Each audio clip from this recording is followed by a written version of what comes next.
What is up, guys? Welcome back to another quick video here on the Fantasy Fellowship channel. My name is Kyle. I'm going to be recording the Waiver Wire Report on Monday evening here, so I'll have more information to upload tomorrow for sure, as most people are probably looking for this information for Tuesday. So if you guys like this coming out on Monday night, let me know. I'm just trying to get more information out for you guys so you have something to look at on Tuesday. But we're going to get into the Waiver Wire Report. There's a link in the description too if you guys want to take a peek at this. But let's just go over the injuries that we have to monitor this week. Of course, Justin Herbert last Thursday night, he fractured rib cartilage. He's listed as week to week. He does have a chance to play this week. So if you're holding out hope for Herbert, he does have a chance to play. Probably not going to know till Wednesday or Thursday with his practice participation. But it would be crazy to see him play, but you never know. So just make sure you have a backup plan in case he does not go. Trey Lance, of course, ankle fracture, season-ending surgery. We're going to see Jimmy Garoppolo start the rest of the season. And then Dak Prescott. I mean, they're targeting a return for him week 6 or 7. So if anyone cuts him, he's worth a snag and put him on the IR and just hold out hope that he can return to form quickly. Running back Alvin Kamara, ribs questionable for week 3. It sounded like he was really close to going, so I'm gonna probably lean that he's more probable for week 3 than questionable.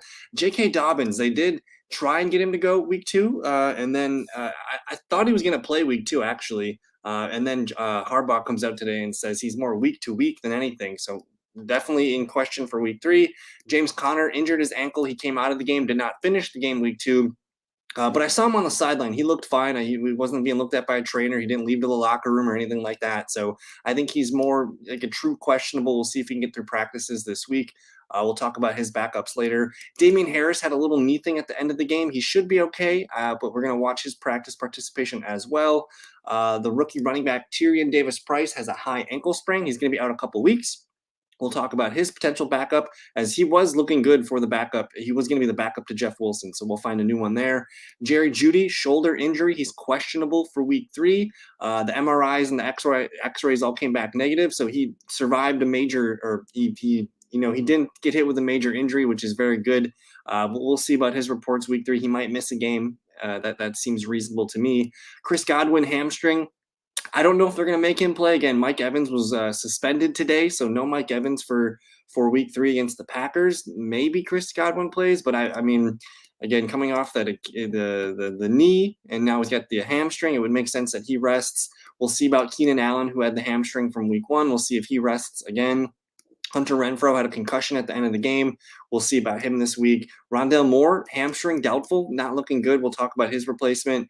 And then George Kittle, it sounds like he was really close to playing as well. He did practice last Friday, tried going through warmups and didn't go. I would bet he plays week 3. And then this is a pretty significant injury. It's Dalton Schultz. He had a knee injury towards the end of the 4th quarter. PCL, this is kind of what Ezekiel Elliott played with last year. We'll see about his practice participation. He might miss a game or 2. From what I've heard, is this could be, anywhere from a 1 or 2 week, recovery time if they just want to let him sit. Otherwise, I think he could play through it. It's just a pain tolerance kind of thing. So we'll see about Dalton Schultz. Now let's get into the quarterbacks. Again, the way I do this is I look on ESPN's percent rostered. And then I just kind of make my list that way. So everybody here should be owned. You guys can read that for yourself up there. But again, I mentioned Dak Prescott. If you're looking for a quarterback to replace Dak or Trey Lance, or if say you had, Wilson, Derek Carr, Kirk Cousins, you just want to add someone, or even Tom Brady, you're definitely looking at Tua Tagovailoa. Tough matchup against the Buffalo Bills. The Bills kick some ass tonight on Monday Night Football. So we'll see if Tua can keep it going with Waddle and Tyreek Hill. But Tua probably a really good top 10, top 12 play the rest of the season. Same can be said for Carson Wentz, who's thrown the ball 41 and 46 passing attempts in his first 2 games as a Commander. Looking really good. He gets a revenge game against Philly. I just watched the Eagles destroy the Vikings passing offense, and Darius Slay really shut down Justin Jefferson tonight. So maybe Carson Wentz, not a true top 10, top 12 play, but his season is looking like he could be a top 10, top 12 QB. Trevor Lawrence, tough matchup against the Chargers. Justin Fields, maybe at home. I can see him getting a rushing touchdown and a passing touchdown. And then everything else just kind of seems underwhelming. Winston against Carolina, Matty Ice against the Chiefs, Tannehill versus the Raiders. The Titans looked like garbage tonight. Daniel Jones versus Dallas. Maybe he gets the rushing upside, but it's a tough defensive matchup. Not interested in Baker versus the Saints or Mac Jones versus the Ravens. but maybe Mariota at Seattle, Jared Goff at Minnesota. Those are some road dogs here. Maybe those guys interest you. Otherwise, maybe Joe Flacco in Cincinnati. He's showing some real veteran leadership there for the Jets right now. Got a ton of playmakers. A little bit of fun there. But anyways, stash these guys in Superflex. If Deshaun Watson, Zach Wilson, Kenny Pickett, Malik Willis, Desmond Ridder, Drew Lock, or Andy Dalton are all available, I think they're worth a stash on the end of your bench. Let's go over the running backs now. And again, I understand that most of these guys are owned in 10 and 12-man leagues, but I just got to do my due diligence here. I have to wide net it. So Nyheim Hines must be owned in PPR leagues. Kenneth Walker, he didn't play exactly very well, but I think he outplayed Rashad Penny, to say the least. So Walker's a rookie that could get more work as the season progresses. Jeff Wilson, if you didn't get him last week, he's well worth a pickup. He looked good. And now, especially with the Tyrion Davis-Price injury, he's going to probably be locked into a low-end RB2. And with the absence of Trey Lance, this actually, to me, boosts the value because you don't have to worry about losing rushing opportunities to Trey Lance, even though Jimmy G did sneak a touchdown in last week. James Cook, he looked good tonight. He broke a big run in garbage time. Still worth a hold, I believe. You got Raheem Mostert, who kind of dominated the touches for the Miami Dolphins. And again, we want to be a part of this Dolphins offense. Raheem Mostert has looked good now in basically the first time in like over a year. I mean, he played week 1 last year, but it's looking like he's kind of back into the swing of things. So Raheem, 51.5% roughly. He's a guy that is nice putting on the bench. Not saying to start him, but he's a guy you want to collect. Jamal Williams, useful role in the Lions offense, and if anything happens to Swift, he's kind of like a low end flex handcuff type, for you, kind of like a Melvin Gordon. J.D. McKissick must own in PPR leagues, and then we get a bunch of like backups here. Rex Burkhead just was completely left out last week. Dameon Pierce kind of took over, who I'm excited about. Dameon Pierce is going to be a fun play against the Bears this week, and then Madison the handcuff. Brian Robinson could be stashed if he's chilling on your IR. Khalil Herbert handcuff, Mark Ingram handcuff, Kenneth Gainwell kind of a handcuff to Miles Sanders, Rashad White handcuffing Leonard Fournette. Tyler Algier got 10 rushing attempts, didn't look great doing it, but he did get a lot of early work in that game. Jerick McKinnon, useful for PPR leagues. There's Jalen Warren as a stash behind Najee Harris. Zach Moss kind of a stash behind Devin Singletary. You want to attach yourself to this good offense in Buffalo. And then we get to the Cardinals backs.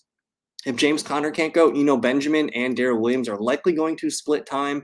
Garrett Williams got the short yardage conversion for the touchdown. Might be a better, PPR play here. So I think both guys are in play, but it's going to be hard for me to rank them as, RB2s. They're probably more in, RB3 flex plays at best. And then if you're really deep leagues, Jordan Mason's going to be the RB2 in San Francisco, and he was kind of the talk of their training camp, so don't sleep on Jordan Mason here. Check out those running backs. Let me know if you guys have questions on those. And then we get to the wide receivers, filtered again by percent rostered. The guys up top here are must own. If any of these guys are hanging around your waiver wires, please make a priority on them in this order. Garrett Wilson, just absolutely balling through 2 weeks here. Tons of targets, tons of production. You love to see it. I do worry a little bit what happens when Zach Wilson returns. I would love to see Joe Flacco continue to start if I'm a Garrett Wilson owner. Curtis Samuel looking like probably the best receiver to own in Washington. Again, I want a piece of the Washington Commanders offense. They're throwing the ball a lot. Carson Wentz seeing the field well. Jacoby Myers, the number 1 receiver in New England, it might be the most trustworthy player for fantasy over there. Jarvis Landry, Jahan Dotson, again, more Washington Commanders, and then Russell Gage, because I don't think Evans is going to play, and Chris Godwin, probably doubtful, so Russ Gage might be the number 1 receiver against Green Bay. So double check your waiver wires for these guys. I know they're probably owned, but just do your due diligence. Now we get to the guys that might be available, whether it's DJ Chark. I know he didn't get a fantasy point last week, but he almost had a big play, and he looked good week 1. He's still worth holding on to your teams. Michael Gallup coming back, maybe from IR, not from IR, but maybe coming back this week to play in week 3. Josh Palmer, again, the injury seal is kind of, there on Keenan Allen. He's got the hamstring. Maybe he sits week 3. They're playing Jacksonville this week, which could be an interesting streamer. So monitor Keenan Allen, and if he, re-aggravates or further injures himself, Josh Palmer could be a wide receiver 3 flex. Isaiah McKenzie, again, you want to attach yourself to Buffalo. Christian Watson could have some effect more down the stretch. Nico Collins kind of came alive last week. He had about 9 or 10 PPR points, looking like a solid number 2 target for Davis Mills. Sterling Shepard, if there's one New York Giant receiver I would like to have on my bench, it's probably Sterling Shepard in a PPR league.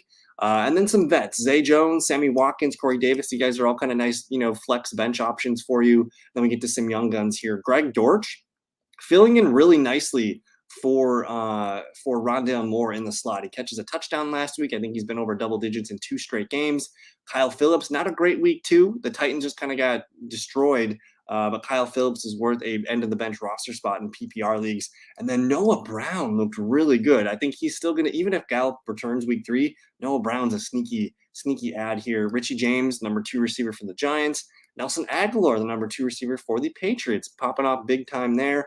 And then, again, for this week only, I think Brashad Perriman might be of use on the bench. So take a look at some of these guys on the waiver. Again, it's not the best waiver wire this week, but make do with what you got. Looking at the tight end position, again, I have this list of tight ends that need to be rostered. If any of these guys are available, please make a bid on these guys. Otherwise, I don't think I'm ever going to start Hunter Henry comfortably. I don't want to get a 0. I understand he's a touchdown maker, but it's just a low passing volume offense that scares me. Tyler Higby would be the number 1 waiver wire priority at tight end if he's available. A ton of targets. He's playing really well. Kind of like a Dalton Schultz from previous years, just kind of the number 2, number 3 target. If it's not Cooper Kupp, he'll look for Higby or Allen Robinson. So I like Higby attaching myself to the Rams offense. Cole Kmet kind of dead to us at this point. I think he's worth holding for 1 more week. They play the Texans this week. If he does nothing week 3, then we can cut bait. Mike Gesicki came alive here. Nothing in week 1, but he played well and gets the touchdown week 2. Also does the awful gritty. Noah Fant, not excited to hold Noah Fant. I'll give him 1 more week. David Njoku showed some improvement and some life. He almost came down with the goal line touchdown too. So maybe he's worth holding on to for a little bit yet. Alberto, goose egg, week 2 here. We'll hold on to him for maybe 1 more week and see what happens. Irv Smith, though, catches a touchdown tonight. I think he saw 7 targets, 4 for 30 and a touchdown. So coming alive, looking a little bit better there. Gerald Everett, though, we want an LA tight end, whether it's Higby or Everett. Remember both those guys back in the Rams a few years ago. But Everett looking like a nice piece to the Chargers offense. And again, the injury seal's broken on Keenan Allen, so maybe something happens there. Hayden Hurst, good-looking option there. Kind of not a high floor, not a high ceiling kind of play, maybe 7 to 10 points per game. Robert Tonyan could get more work as the season progresses. And if you can't get the Rams or the Chargers tight end, Logan Thomas, again, more Commanders. He catches the touchdown last week, sees more routes, sees more snaps, sees more participation as he's coming back from that ACL. Looking good for Logan Thomas. And then same with Evan Ingram, man. He's dominating a lot of targets, a lot of snaps, a lot of production. Kind of just a high floor guy here, looking like he's finding himself comfortable in that Jags offense. Isaiah Likely kind of came to life in week 2 here. He's someone that I think is worth an end of the bench spot.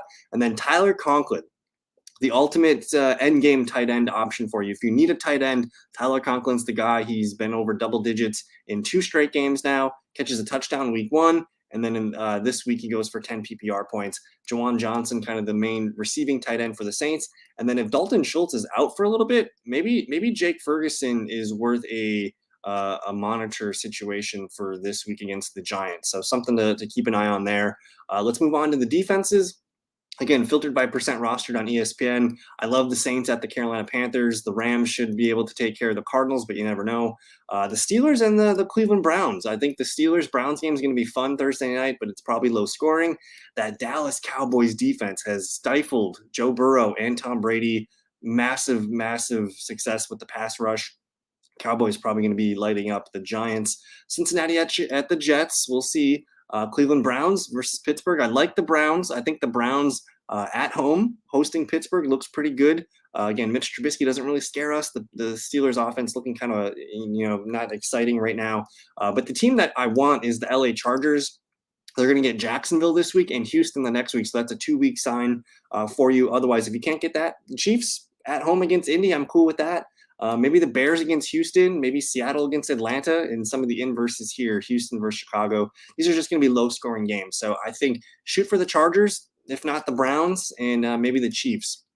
But that's going to do it for this video. I just want to make these quick waiver wire videos for you guys. If you do have questions, please feel free to comment on this video. Hit me up on Twitter if you need to, at theFellowKGB. But yeah, that's going to do it. Happy Monday. Hope you guys came out with the week 2 dub. And yeah, we're going to start getting a bunch of info for you guys for week 3. I do have the start sits already preliminary out there for you. So check the links in the description for the waiver wire and for the start sits. That's going to do it for me. Adios, guys. Peace.